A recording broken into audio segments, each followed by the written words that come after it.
Imagine a world where you could actually disappear. No scene receipts, no GPS tracking, no pressure to document your lunch for 500 strangers. In 2004, if you weren't home, you were simply gone. You were unreachable. You were free. But then we traded that freedom for a like. We traded mystery for a feed. And in less than 2 decades, we didn't just change how we talk, we changed how our brains actually function. Today, we're looking at the world before and after social media. We're going to see exactly what we gained and the terrifying things we've lost forever. If you feel like your attention span is dying, this video is for you. Let's dive in.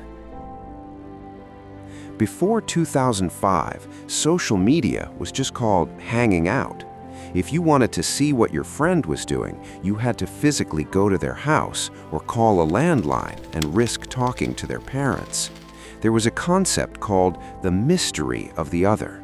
You didn't know what your ex had for breakfast. You didn't know your neighbor's political rants. People were allowed to be three-dimensional because you only saw the parts of them they showed you in person. Boredom was a feature, not a bug. Boredom was where creativity happened. Now, we kill every spare second with a scroll. We've traded the deep work of the mind for the cheap dopamine of the thumb. At first, it was beautiful. We found long-lost classmates. We organized revolutions. We felt connected. But around 2012, something changed. The chronological feed died, and the algorithm was born.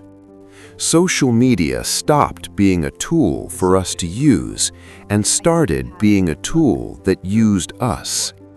The afterworld isn't about connection anymore. It's about comparison. We are now performing our lives instead of living them. We don't go to concerts to hear music. We go to prove to our followers that we were there. The afterworld has created a validation economy. Self-worth equals likes times comments over minutes since posting. We've outsourced our happiness to an algorithm that profits from our insecurity. We've lost the ability to disagree without hating. Why? Because the platforms realized that outrage equals engagement. In the before world, you could have a beer with someone you disagreed with.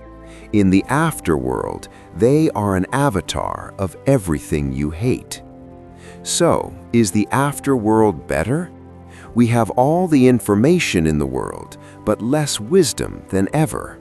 We have 5,000 friends, but a loneliness epidemic. We can't delete the internet, but we can reclaim our attention. The next time you're waiting for a bus or sitting in a cafe, don't reach for the pocket-sized dopamine machine. Just sit. Be bored.